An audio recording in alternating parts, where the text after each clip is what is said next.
Bismillahirrahmanirrahim. Assalamualaikum warahmatullahi wabarakatuh. Nama saya Hasbi Muhammad Arsyad dengan NIM 2107583. Saya dari kelas 2B UTS Ulumul Quran. Di pertanyaan pertama ada jelaskan definisi Al-Quran dan jelaskan pula nama-nama lain dari Al-Quran.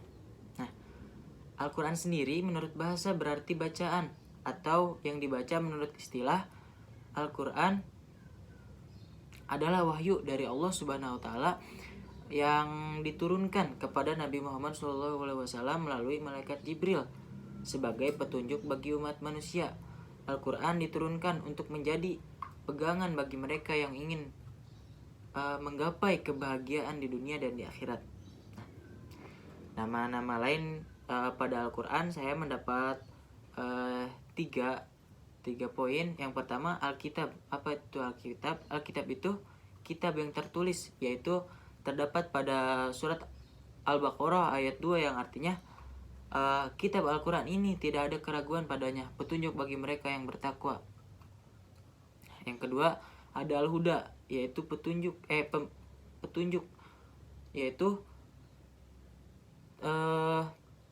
yaitu Al-Quran merupakan sebuah petunjuk dan pedoman dalam menjalani hidup. Dan yang terakhir ada Al-Furqan. Al-Furqan yaitu pembeda. Pembeda di sini adalah kita bisa membedakan hal baik dan hal buruk dalam menjalani kehidupan. Dengan membaca dan mengamalkan Al-Quran, manusia sudah sewajarnya dapat membedakan mana hal yang baik dan mana hal yang buruk. Nah, yang selanjutnya ada pertanyaan kedua, yaitu jelaskan apa yang dimaksud dengan wahyu dan bagaimana cara turunnya wahyu kepada Nabi Muhammad SAW. Nah, wahyu merupakan sebuah pencerahan, sebuah bukti atas realitas dan sebuah penegasan kebenaran. Ia adalah sebuah tanda yang jelas, sebuah bukti atau indikasi makna signifikasi bagi seorang pemerhati yang harus diamati gitu, direnungkan, dipahami. Dari wahyu akan memunculkan gagasan tersendiri, saran, pemikiran, penemuan, tatanan sosial, dan ditemukannya kebenaran ilahi. Memperkaya pengetahuan, petunjuk, dan juga kesejahteraan manusia itu sendiri. Yang membebaskan pikiran-pikiran koral atau emosi yang berlebih kayak gitu. Nah, bagaimana cara turunnya wahyu kepada Nabi Muhammad? Yang pertama, ada dengan cara memberitahu langsung secara wahyu atau dalam hati Nabi Muhammad, dalam jiwanya mengenai suatu pengetahuan yang ia tidak mampu menolaknya dan tidak sedikit pun meragukannya ya. Dan yang kedua ada dengan cara menyampaikan dari balik tabir. Yang ketiga dan yang terakhir dengan melalui perantara malaikat Jibril sebagai pembawa wahyu. Dan yang selanjutnya ada pertanyaan ketiga, yaitu jelaskan sejarah proses pengumpulan dan kodifikasi Al-Quran pada masa sahabat Abu Bakar As-Siddiq radhiyallahu an dan Utsman bin Affan radhiyallahu an. Nah, sejarah perangnya Yamamah tersebut menyebabkan banyak dari sahabat penghafal Al-Quran yang gugur. Maka dari itu, ketika itu Umar mengusulkan untuk membukukan Al-Quran dan membentuk panitia pengumpulan Al-Quran. Nah, 4 orang yang menjadi panitia kodifikasi, dan ketika kodifikasi Al-Quran di era Utsman, kemudian menyalin mushaf yang dirawat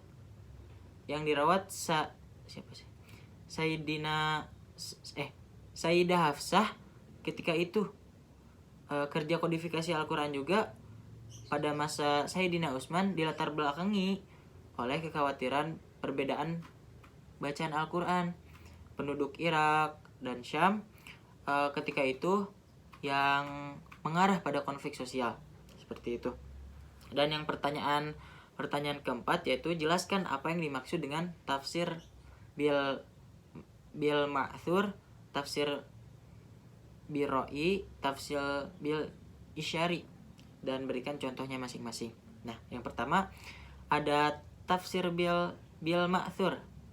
Nah, tafsir ini merupakan metode penafsiran dengan cara mengutip atau mengambil rujukan pada Al-Quran, hadis Nabi, kutipan sahabat, serta tabi'in.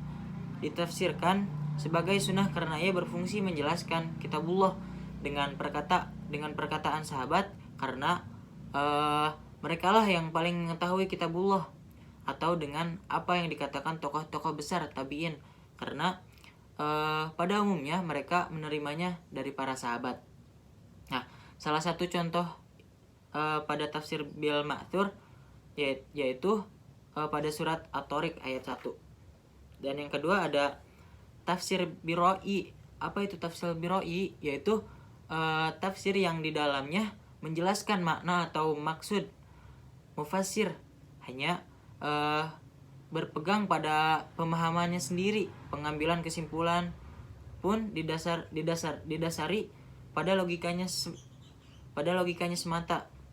Nah, salah satu contohnya yaitu bentuk penafsiran roi itu cenderung individualisme, atau penafsirannya yang mengesampingkan tafsir itu dengan memasukkan idenya masing-masing. Nah, yang ketiga ada tafsir bil isyari, yaitu penafsiran Al-Quran yang berlainan menurut zahir ayat karena adanya petunjuk-petunjuk yang tersirat dan hanya diketahui oleh sebagian ulama-ulama, atau hanya diketahui oleh orang-orang yang mengenal Allah.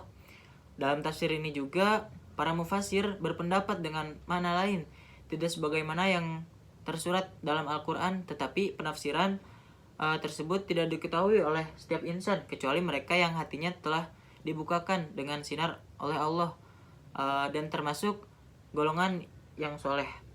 Dan salah satu contoh bentuk penafsiran secara isyari pada surat Al-Baqarah ayat 67. Nah, dan yang nomor terakhir ada nomor 5. Pertanyaannya yaitu jelaskan pengertian metode tafsir tahlili, ijmali, muqaron, dan maudu'i, dan apa kelebihan kekurangannya masing-masing. Yang pertama ada tafsir tahlili, yaitu metode Al-Quran yang dilakukan dengan cara menjelaskan ayat-ayat Al-Quran dalam berbagai aspek, serta menjelaskan maksud yang terkandung di dalamnya, sehingga kegiatan mufassir hanya menjelaskan ayat demi ayat, kayak gitu.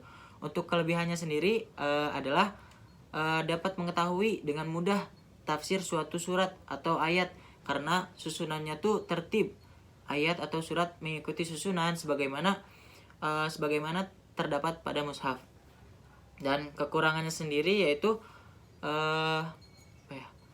menghasilkan pandangan-pandangan yang parsial atau kontradiktif. Kontradiktif tuh dalam kehidupan di dalam umat Islam, kayak gitu. Dan yang kedua yaitu ada metode ijmali. Apa itu metode ijmali? Metode itu tuh kayak global gitu. Adalah metode penafsiran Al-Quran yang dilakukan dengan cara menjelaskan maksud Al-Quran secara global. Tidak terperinci seperti tafsir tahlili. Para pakar menganggap bahwa metode ini merupakan metode yang pertama kali hadir dan menjadi sejarah perkembangan metode tafsir, karena didasarkan pada kenyataan bahwa di era awal-awal Islam metode ini yang dipakai dalam memahami dan menafsirkan Al-Quran. Untuk kelebihannya sendiri yaitu metode tafsir ijmali praktis, simple, terus mudah dipahami, bebas dari penafsiran yang aneh gitu. Dan kekurangannya itu sendiri adalah menjadikan petunjuk Al-Quran bersifat parsial atau tidak ada ruang untuk mengemukakan analisis yang memadai gitu. Dan yang ketiga ada metode muqaron. Nah, metode muqaron ini atau disebut juga perbandingan adalah metode penafsiran Al-Quran yang dilakukan dengan menemukan atau mengkaji perbedaan-perbedaan antara unsur-unsur yang diperbandingkan gitu, baik dengan menemukan unsur yang benar di antara yang kurang benar, atau untuk tujuan memperoleh gambaran yang lebih gitu lengkap mengenai masalah yang dibahas dengan jalan menggabungkan unsur berbeda itu sendiri. Dan untuk kelebihannya itu kelebihannya sendiri mendorong mufasir untuk mengkaji berbagai ayat dan hadis-hadis serta pendapat para mufasir yang lain. Kekurangannya adalah penafsiran yang menggunakan metode ini tidak dapat diberikan kepada para pemula gitu. Dan yang terakhir yaitu ada metode tematik. Metode tematik itu metode penafsiran Al-Quran yang dilakukan dengan cara memilih topik tertentu yang hendak dicarikan penjelasannya dalam bentuk Al-Quran yang berhubungan dengan topik tersebut.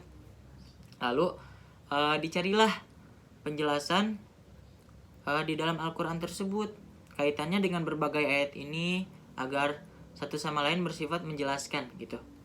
Nah, untuk kelebihannya sendiri adalah memberikan pemecahan terhadap permasalahan hidup praktis, terus sekaligus memberikan jawaban terhadap tuduhan atau dugaan sementara orang yang bahwa Al-Quran hanya mengandung teori-teori spekulatif tanpa menyentuh kehidupan nyata gitu. Nah, untuk kekurangan sendiri yaitu mungkin melibatkan pikiran dalam penafsiran tertentu, dalam tidak menafsirkan segala aspek yang dikandung satu ayat, tetapi hanya salah satu aspek saja yang menjadi topik pembahasan kayak gitu. Mungkin seperti itu. Sekian dari saya. Wassalamualaikum warahmatullahi wabarakatuh.